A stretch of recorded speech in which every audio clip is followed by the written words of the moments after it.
And with me today, I have returning guest Rachel Babaganov, who holds a BSc in nursing and a master's in public health. She's also a certified Wim Hof method instructor who is now working in the health and wellness space since 2014, where she witnessed firsthand how modern medicine often focuses on treating symptoms rather than cultivating true long-term well-being. Through her work, Rachel has seen how many women struggle with burnout, performance pressure, and a deep sense of disconnection, feeling smothered yet alone and living with constant self-doubt, criticism, repression, and guilt. While her modern systems may manage illness, they rarely support us in truly thriving. Rachel's mission is to help women access and embody their full potential so that they can create fulfilled, authentic lives. And she also guides women in gently undoing the conditioning that keeps them feeling small, trapped, or powerless through mindful engagement with body, spirit, and nature. At the heart of Rachel's work is a deep belief in reconnecting with the inner wild woman, the intuitive, passionate, and authentic self that already exists within. By reclaiming this connection, women are empowered to step into their strength and create the life they truly deserve. So, Rachel, you've been on the show before sharing the Wim Hof method, which I was so grateful to be part of as well. And since then, I've experienced your retreat firsthand. But how has your work evolved into what you now call the co-healing method? Thank you so much for having me here, Anu, and thank you for that nice introduction. I'm really grateful to be back. And yes, um, my work has really transformed over the last years. The Wim Hof method is so powerful, and it really connects us to our body and to ourself and yeah, to our aliveness and reminds us our power and our strength. And through that personally, but also working with women particularly, I realized that it's the beginning of the opening process. And then the deeper we go, the more there is to unravel. And since working in retreat spaces, I've also started coaching and working one-on-one and seeing the patterns that we have inside us and how they limit us and limit our lives. And yeah, I feel like since working with this in myself and with other women, it's really become my mission now to really go deeper and to go to these core wounds, these core patterns, and help unravel them so that we can really live our lives the way we want to. And the breath and the cold, they're one way to get there, but they're one way to start this process that is kind of never ending, honestly. Yeah, you're right. It's never ending. It's a constant working progress. And there's so many triggers that you may arise and so many memories as well. And just, there's so much all the time for us to overcome. But can you explain what the co-healing method actually is and why healing was never meant to be done alone? Yeah, thanks for asking. The co-healing method has come into being in the last years, actually through a few of us. So my husband and I, Michael Nuss, and also a friend of ours, Maximilian Freiler, and myself, we've been exploring a lot this inner world, these emotional triggers. And yeah, we found that, a trigger is when something happens to us. So, for example, we're having a conversation with our partner, and your normal reaction would be like, that doesn't feel so good. But a trigger is like this intense body reaction. Like your heart starts racing, you're overwhelmed, and you can't really articulate what you want to say. And it's because actually something old is being brought to the surface, something from the past. Mm, And yeah, we ourselves in our own relationships experienced it so many times and we're asking ourselves, how can we work through this? mm, What can we actually do to be able to get to the root of these triggers and to be able to actually come back in relationship even more deep, even more connected, even more intimately? And so through our own practice of first working with ourselves and seeing like, okay, how can we co-regulate? How can we work with these triggers? We also then found actually at the end of the day, we need someone else. We need another nervous system. We need another person to be there in order for us to really go as deep as we can into the feeling to be able to transform it. And that's how the co-healing method started. It really started from us working with our own triggers and our own circle of friends. And then we Mm. started working with it in retreats and with our clients, and it grew. And we've tried many different variations. And now we have a really amazing protocol. And within 15 minutes of this protocol, you can really go from being super triggered to coming back into a really grounded, regulated state. Wow, amazing, amazing. Thank you so much.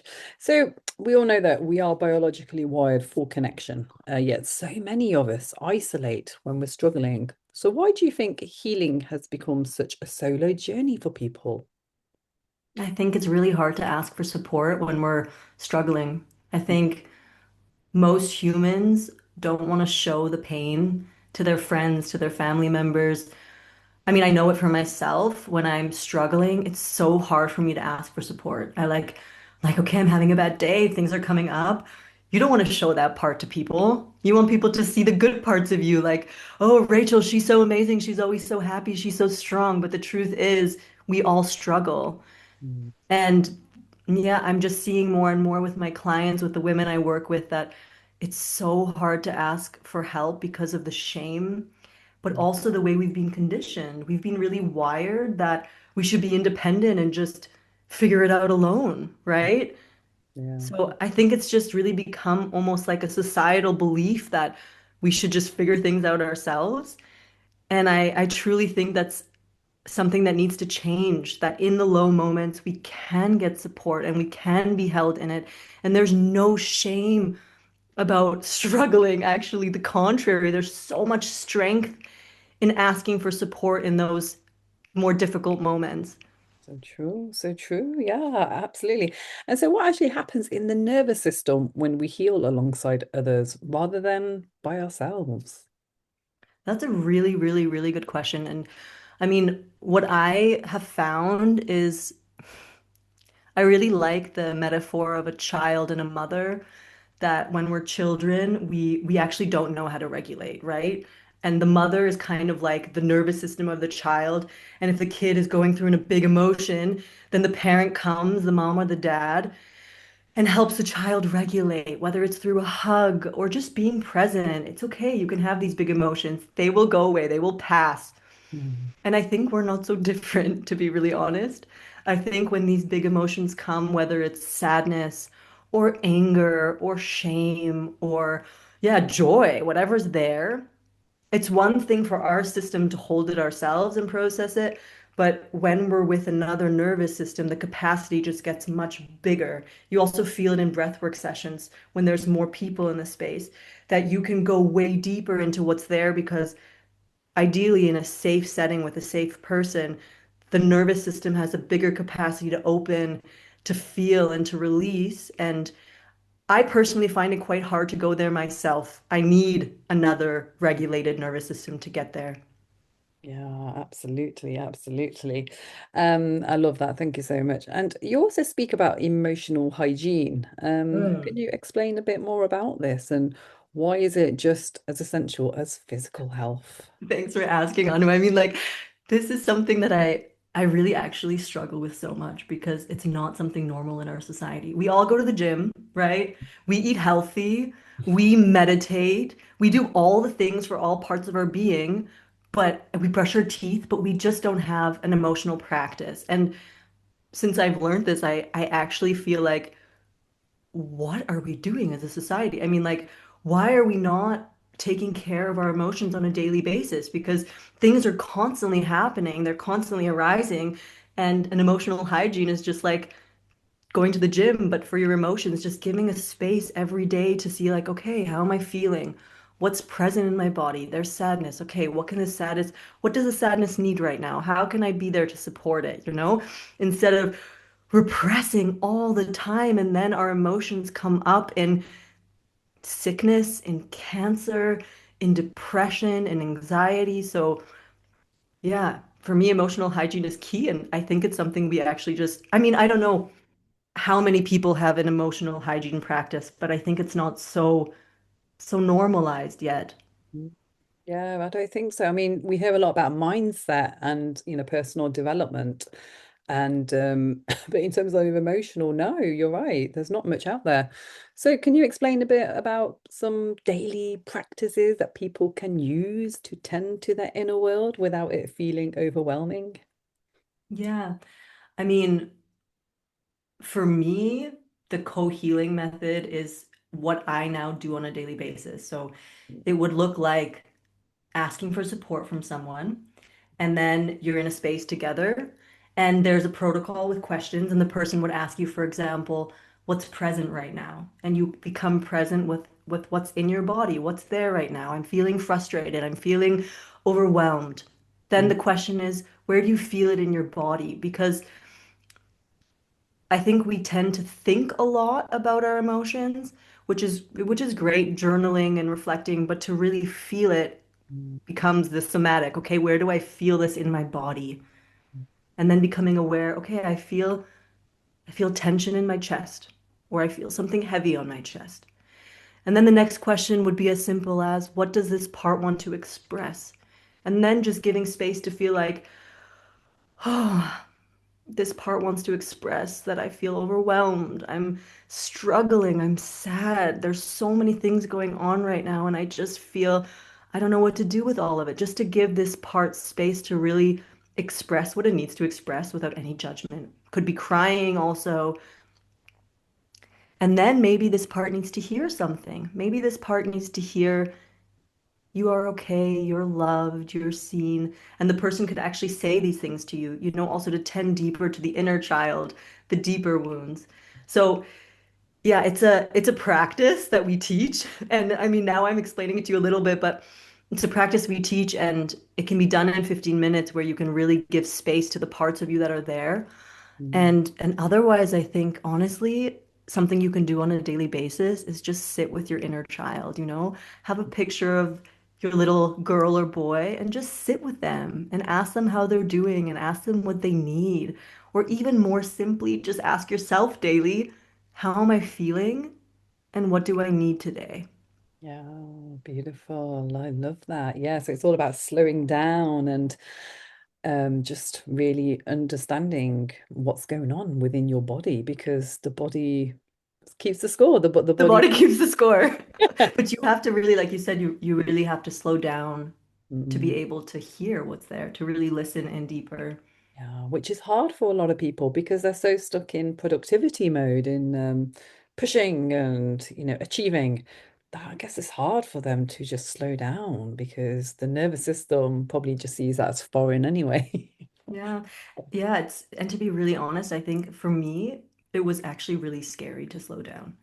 When Ah, I first started, like I come from a family where productivity is everything. mm, I had this sentence always said to me like be a doer, like get things yeah. done.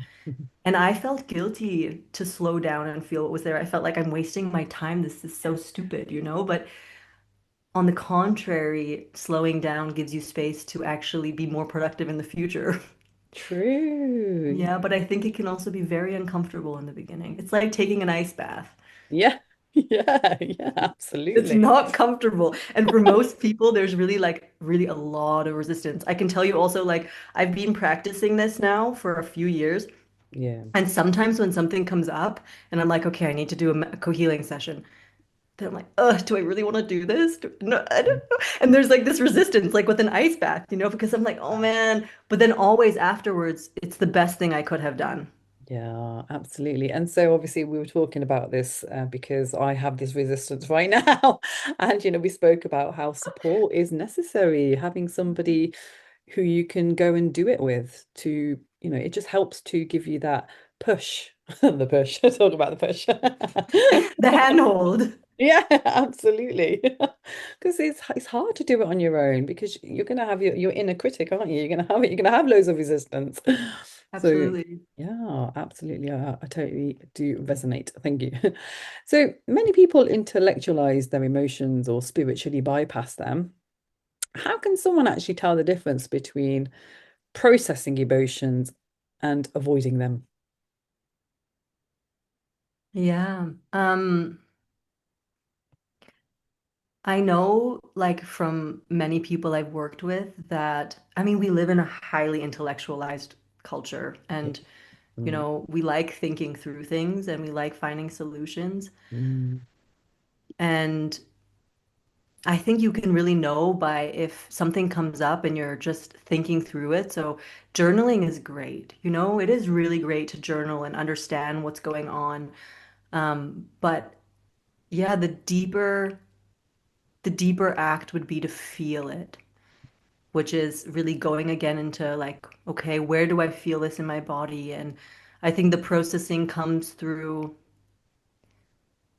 yeah, I think it doesn't come through words necessarily. It could, but I think it more comes through feeling. And sometimes that's just silence, sometimes that's crying, mm, sometimes that's shaking, sometimes that's, yeah, needing to hear I love you or something like that. But um, I think the bypassing comes from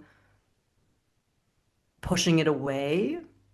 Or, for example, this is interesting, but I noticed also, for example, with breath work, breath work is powerful. And with breath work, you can really go very deep into your system and unravel things. But sometimes with breath work, at the end, you're also left feeling even more confused or emotional because you open a topic, but you haven't actually processed it. Maybe there's a cathartic release, but it's not actually integrating that. And then it requires actually a session where you can feel through what's there and resolve it, right? And I think that's going a little bit deeper than intellectualizing, but actually transforming it. mm. Beautiful. Thank you. Thank you. And just talking about inner child and reparenting next. Why is inner child work such a key part of healing, especially for women? Hmm. Yeah, I think at the end of the day, for me and for a lot of the clients I work with, our deepest patterns and our deepest pain come from our childhood wounds of not being seen in the way we needed to be seen, or not being heard in the way we needed to be heard. Mm, And in order to really shift the patterns now as an adult, we need to give that child what it needed. And I know for myself that the biggest healing for me happened when I went back to that girl that really needed something that it didn't get, not on purpose, but just because it just wasn't available. And then I was able to give that to her. And that was where the really deep shifts happened. And yeah. it's also so simple and it's so beautiful, but it takes practice to tend to the inner child. It does, yeah, absolutely. And that's where it's important to do some reparenting work. Of And course. yeah, and is that something that you also did with yourself? A lot. Yeah. A lot, both like really a lot, both in trauma therapy, like really going back to these core wounds and recognizing like that little girl needed to hear something different, but also really daily, like, I have some old patterns of belief systems that are just not true that I picked up as a child, like I'm not loved or I don't fit in, something that just isn't true, but the little child feels that way. And Yeah. I really on a daily basis have to tend to my inner child and say like, I love you. You Oh, do fit in. You're perfect the way you are. And so yeah, for me it's really a daily practice with my little child for sure. I love that. Absolutely. So it's just nurturing and caring for the inner child and I guess affirming with words that you never heard as a child. So Absolutely. yeah, I think that's beautiful. Absolutely. And like honestly, Anu, in my one-on-one calls, it's so interesting to see that these negative thoughts we have in our mind, which I don't know about you, but Mm, many of us have like a negative loop, like you're not good enough, this isn't gonna work. When yeah, you really go deeper, you realize like this is actually something you were told at one point and you picked up, right? And so the little kid inside of you believes it. And then now as an adult, you have to be like, honey, that's not true. That's yeah. just not the truth. You are worthy and you're perfect the way you are. Yeah, and I know for a lot of people, it's a big battle, especially over these holiday periods where they've been exposed to certain family members who Yes, may not really be the best people for them. But yet again, they're having to overcome the toxicity associated with these relationships. And a lot of that is, when people are putting other people down. And absolutely. yeah, and again, it's just triggers again.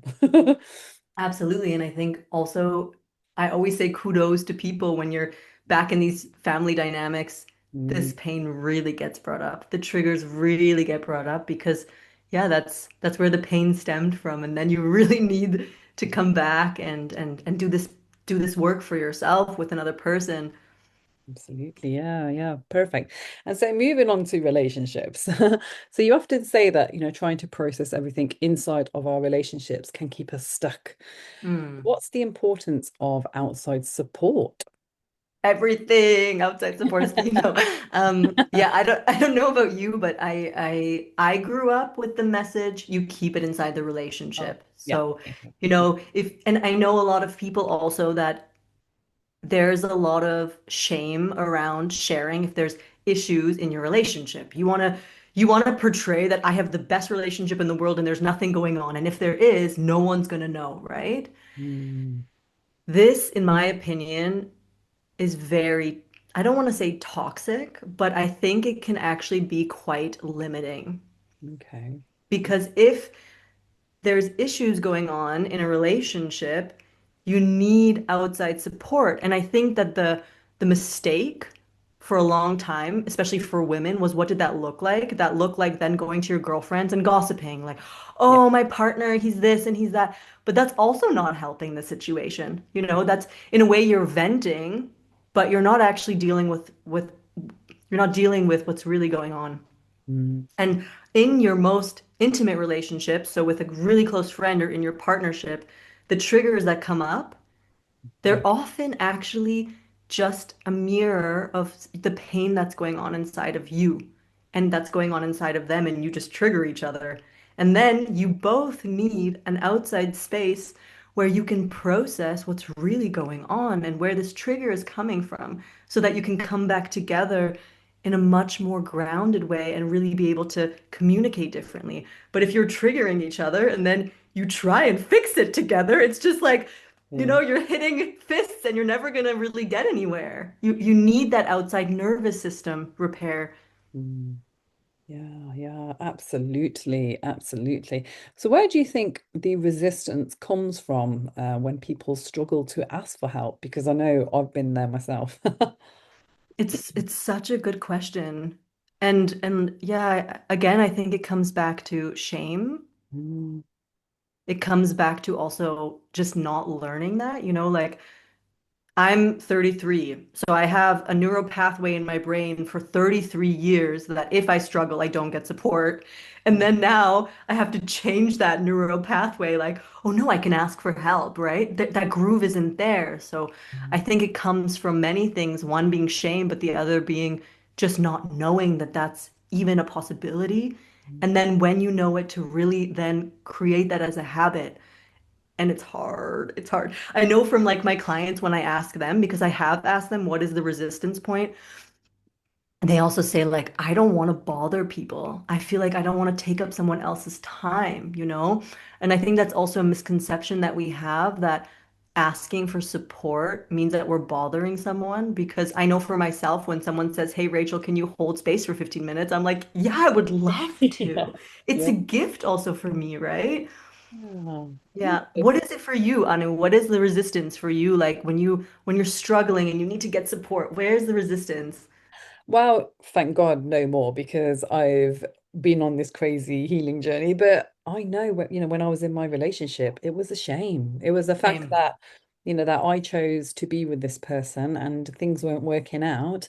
Right. And the fact that people were going to judge me and blame me again for making a bad decision. And, why do we have problems again? Because Right. there were always problems.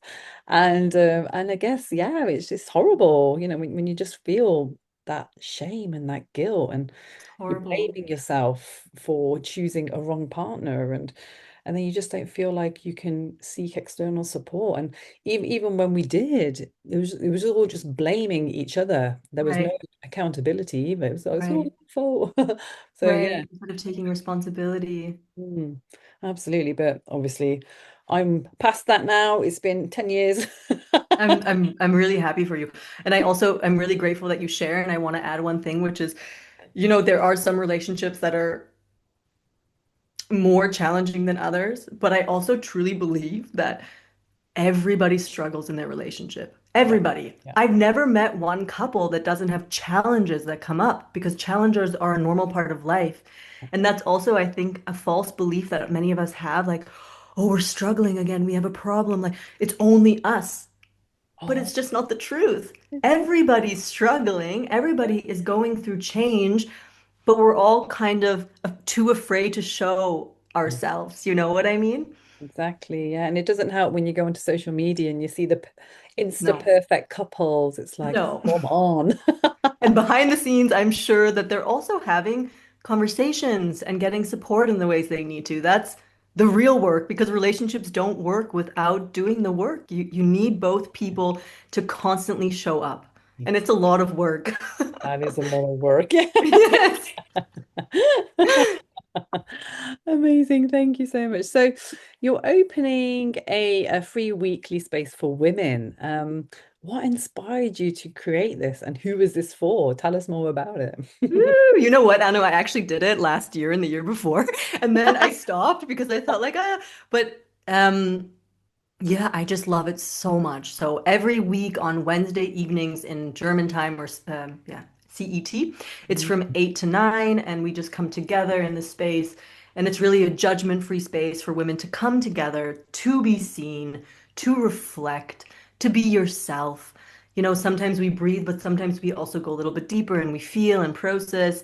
And I actually do it for me, first of all, because I gain so much from these spaces. Like, I always leave feeling so rejuvenated and, I don't know, connected and nourished every time. And I know also other women said, like, for them, it was just so beautiful to have a space where they can come and be with other women Yeah.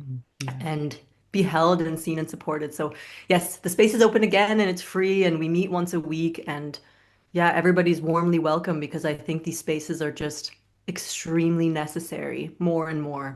Yeah, absolutely. Thank you. Thank you. And you're also hosting a free webinar on the 21st of Jan about the co-healing method. So what Yeah. will people learn and experience there? A lot of what we talked about today, the co-healing method is really unique in the sense that we have a cohort of women and a cohort of men.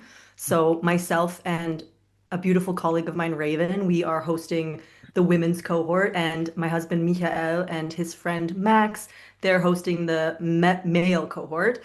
And yeah, basically we will explain our 8-week program, which teaches you the co-healing method. So how you can reach for support when you need to, how you can go through this 15-minute protocol where you can really understand and feel what's there.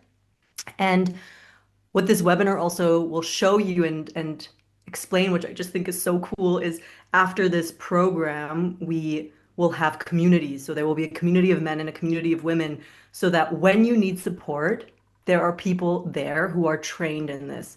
And so I think that's also a big resistant point for people. They're like, who do I ask for support? Like, where do I go? But there will be men and women who are trained, who know this, who need it for themselves. So you can really just right into the group. I need support right now. And someone can really be there for you who understands it. So on the 21st, we'll explain all of that and show a little bit more how it works. And yeah, I'm just so excited because I really feel we all need to be able to be there more for one another, especially in this emotional realm. Yeah, 100%. Yes, thank you so much. That sounds like a very exciting venture. And again, I'll be sharing all the links in this episode. And so, on our final note, if someone listening feels like they've been carrying everything alone, what would you want them to hear right now? You're not alone. I know you feel like you're alone, but you're not alone.